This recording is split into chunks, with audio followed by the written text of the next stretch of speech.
श्री राम जय जय राम। श्री राम जय जय राम। श्री राम जय जय राम। ओम नमः शिवाय, ओम नमः शिवाय, ओम नमः शिवाय।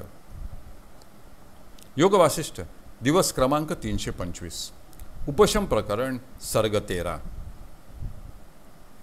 वसिष्ठ पुढे म्हणाले, जो रागद्वेष रहित आहे, ज्याने संसार वासनेचा त्याग केलेला आहे आणि जो मातीचे ढेकूळ, पाषाण व सुवर्ण यांना तत्वतः समान लेखतो, अशा पुरुषाला योगयुक्त म्हणतात।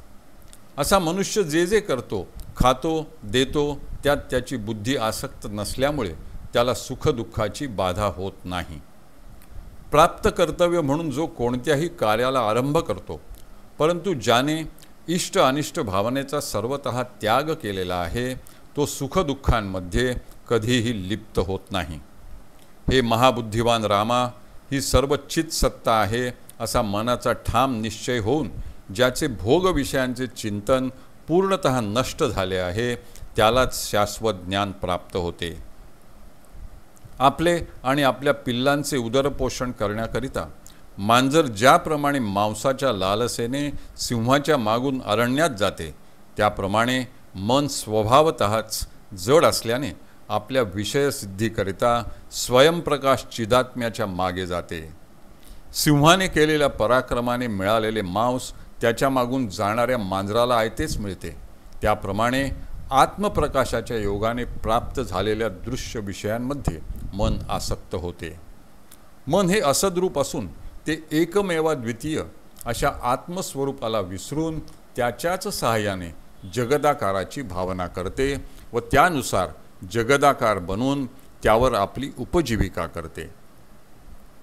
परंतु त्याला आत्मस्मृती झाली म्हणजे ते आपले मनोरूप टाकून पुनरपि चिद्रूप बनते। जड मनाची प्रकाशशक्ती व हालचालीचे सामर्थ्य चित्तच्या स्वाधीन आहे, अर्थात चित्तचे अधिष्ठान नसेल तर मन हालचाल कसे करणार। चित्तच्या ठिकाणची स्पंदन शक्ती म्हणजे मन असे विद्वान लोक म्हणतात।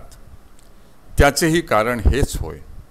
चित्तरूपी सर्पाच्या फुत्कारालाच दृश्याकार कल्पना असे म्हणतात व मी ब्रह्म आहे असा साक्षात्कार झाला म्हणजे ही कल्पना शुद्ध चिन्मात्र रूप होते।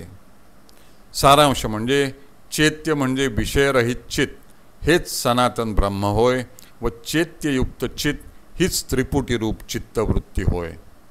ब्रह्माची स्पंदरूपी कल्पना मिथ्या असूनही सद्रूपत्वाने हृदयात वावरू लागली आणि संकल्प विकल्प करू लागली म्हणजे तिला मन म्हणतात। ही कल्पना जेव्हा आपल्या नित्य स्वरूपाला विसरून चित्तरूपाने हृदयात रूढ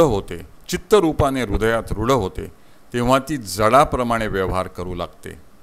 अशा रीतीने चित्तच कल्पना होते, तीच पूर्वी अनुभवलेल्या विषयांच्या स्मरणाने चित्त बनते आणि भावी विषयांचे संकल्प विकल्प करण्यामुळे मन बनते व अशा रीतीने चित्तच आपल्या कल्पनेच्या योगाने पूर्व आणि भावी विषयांच्या इष्ट अनिष्ट भावना करणारी अशी दोन रूपे धारण करते। याप्रमाणे ही चित्तच आपल्या मायाशक्तीच्या योगाने जगत स्थितीप्रत जाऊन पोहोचली आहे। परंतु जोपर्यंत गुरु, शास्त्र आणि आत्मविचार या साधनांनी तिचे स्वरूप जाणले नाही, तोपर्यंत पूर्णानंद आणि अद्वय असे आत्मरूप आकलन होणे शक्य नाही।